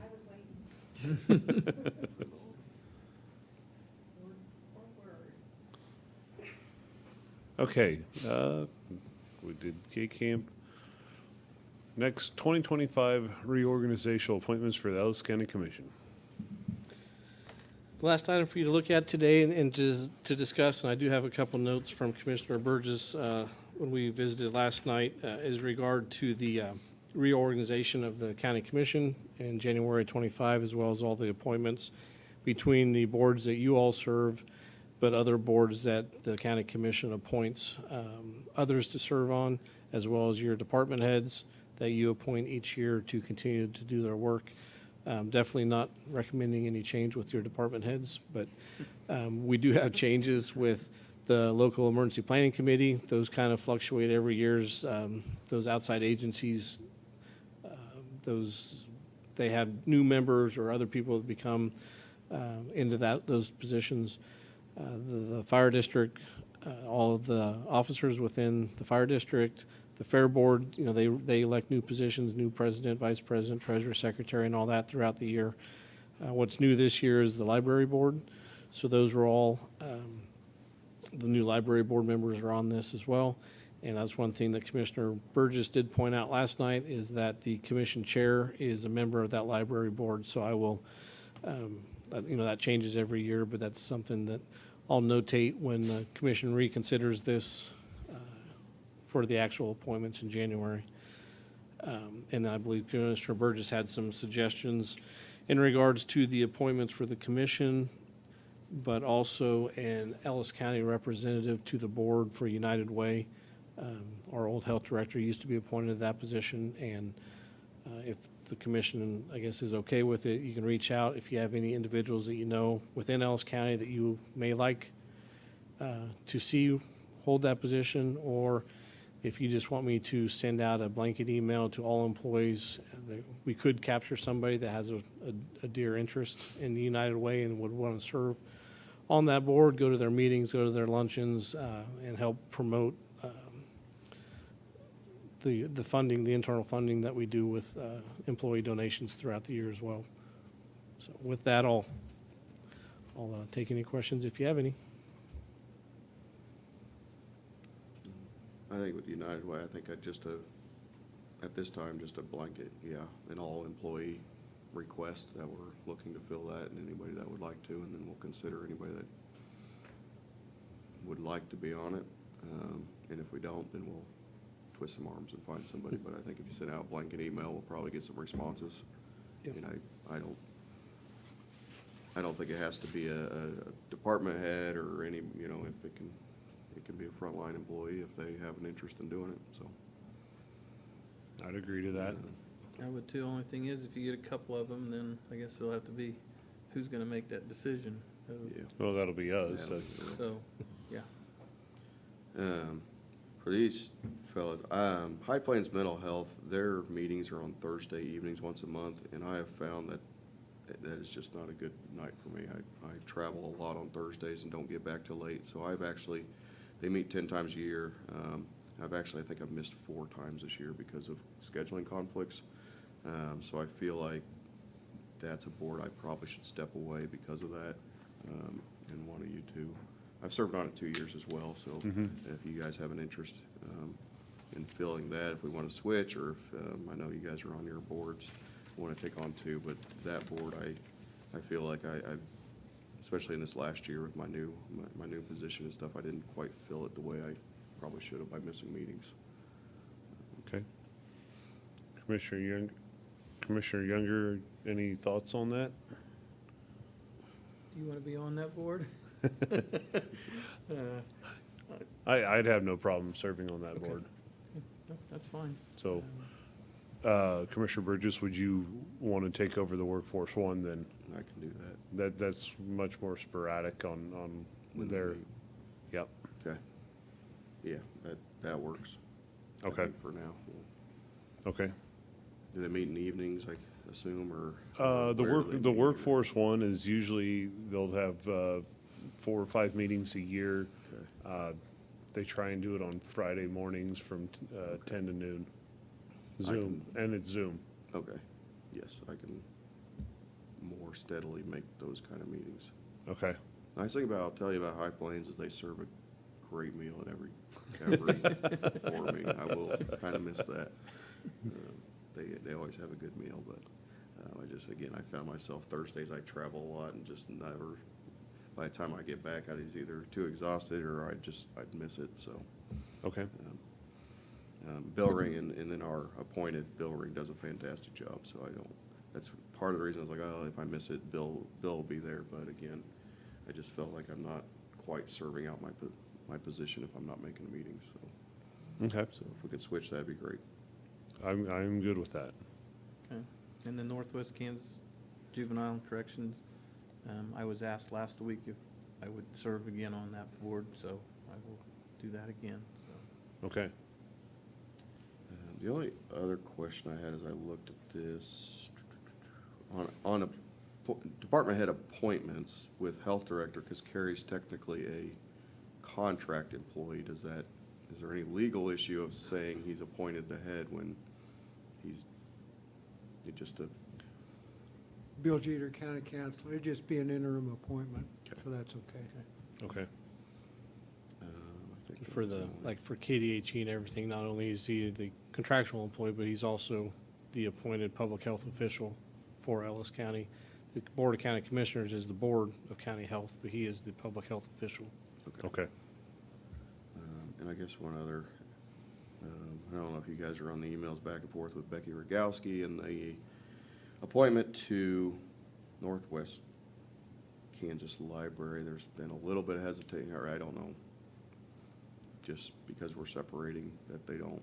But we have the right to appoint somebody to that board, but she's on the executive board, but we don't have the right to necessarily say they can be on the executive or not. It's just somebody appointed to that board, correct? I don't see why there'd be any restrictions why the county commission couldn't appoint somebody that's on the executive board. That board has over, if I remember, 100 and some members that are on that board, so. Yeah.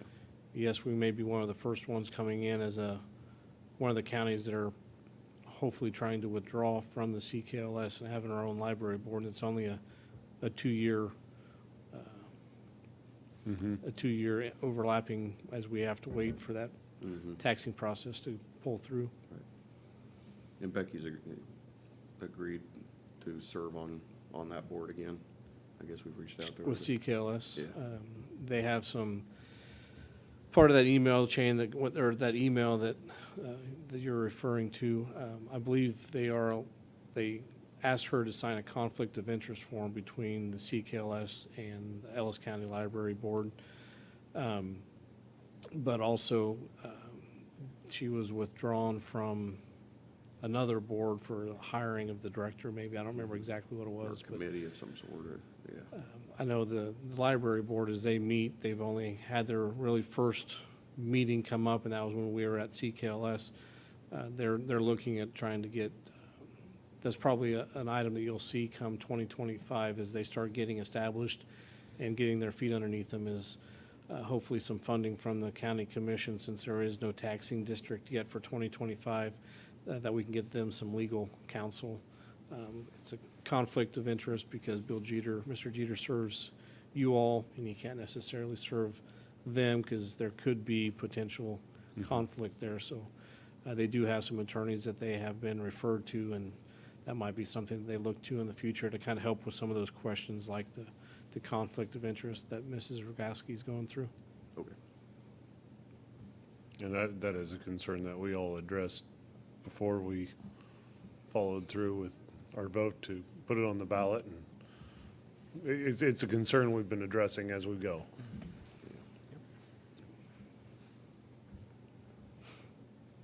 And one clarification I would like, and I know we've kind of moved through it with the signature forms for check writing and everything through 2025, but just make sure that there is no change, that Commissioner Burgess will move from the vice chair to the chair, but then I guess after that is who the commissioner would like to be as the vice chair for 25.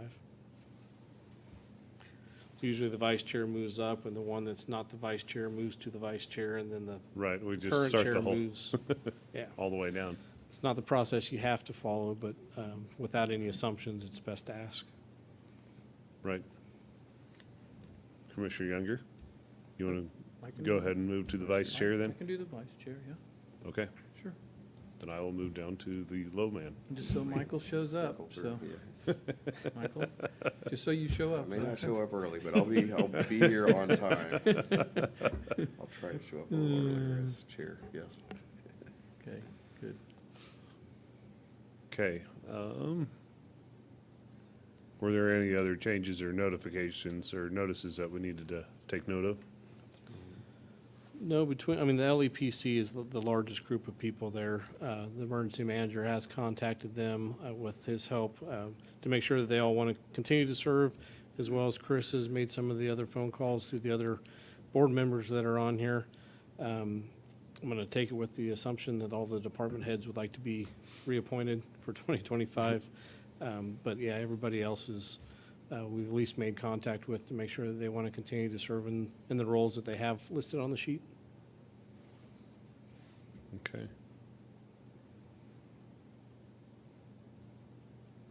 Darren, on some of these, like, just say like the Ellis County Fair, are their meetings pretty well set in stone, or does those change?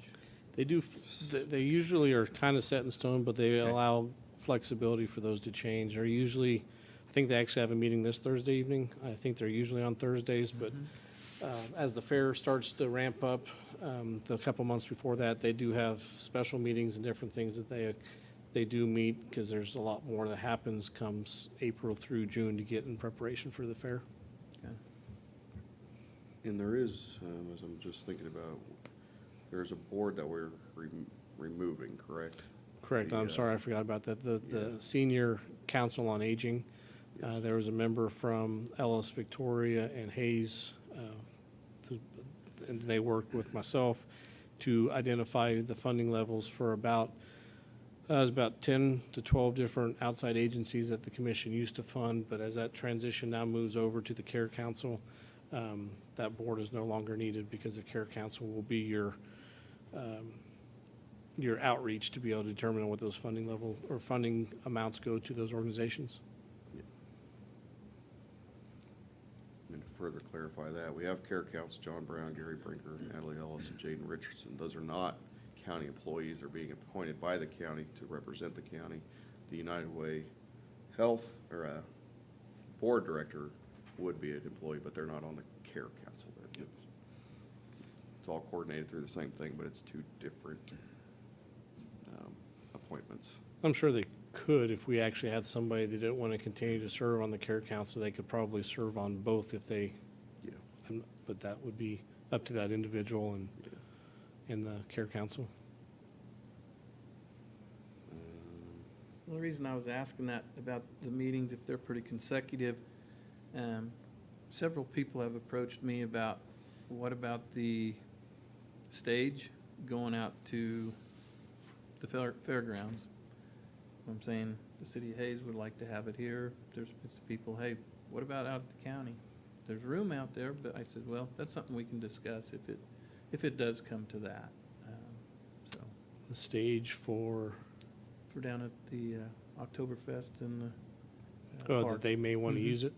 That- I do know the fair board has that's been taken to them Okay. as well, and Okay. they haven't determined anything yet. I know the fair board president, Justin Scheck, will be here the first or the second meeting in January to talk about the rodeo agreement again, get that finalized. But they have been brought forth that there may be some interest as they build onto their commercial building that stage might be able to be used elsewhere. Okay. I think they even said maybe Trigo County may be interested in using it as well.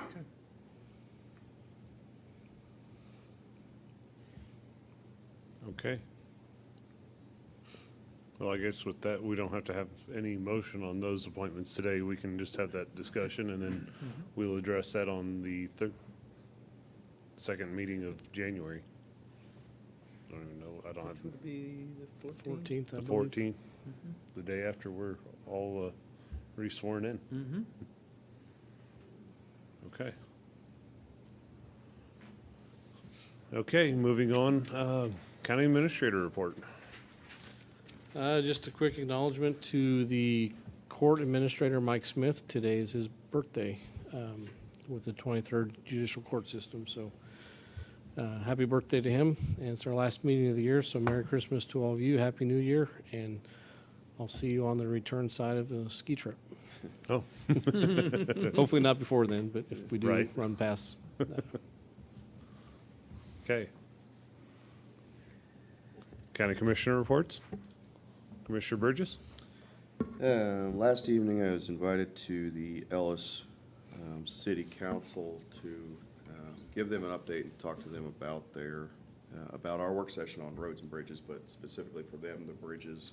So I gave them an update on the 10th Street Bridge that we're budgeting for 2026, and to talk to them a little bit about what options hopefully we can discuss with them as far as pedestrian traffic, having their city and however we want to work that out of, as we build that, redeck it, a pedestrian bridge next to it, with it, or potentially 11th Street, rebuild that for pedestrians, and just having that conversation now, and then addressed a little bit with on 15th Street potential closure as we look to do the KDOT grant to replace the bridge up on North Ellis Avenue and 125th. So we just had Mayor Dave invited me to come give them an update on the work session and talk about those things, so I did that.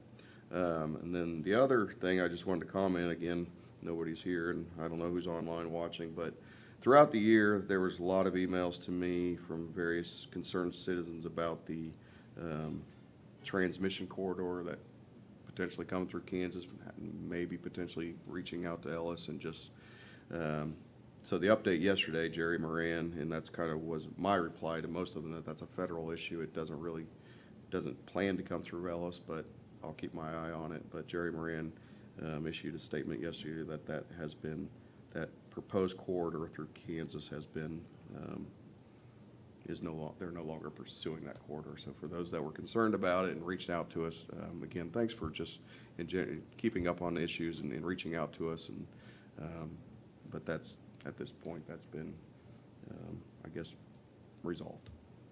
Okay. Commissioner Younger? I had some tree branches that needed cut down at home, so I got the luxury of hauling them out to the landfill, not only that, I got to listen to the speaker system, and the lady that was in there was very pleased with us, and I could hear it good. We did good there, so, yeah, when I come in, she said, yeah, that has made a world of difference to her, so. I also did go to the Shenshin meeting last night, so there's a few issues they got there, but they'll work through it. They got a lot on their plate, and but anyhow. And then, like say, the Northwest Kansas Correctional and the juvenile, when I was at that meeting, just for the public to know that I know there's been talk about hiring a grant writer.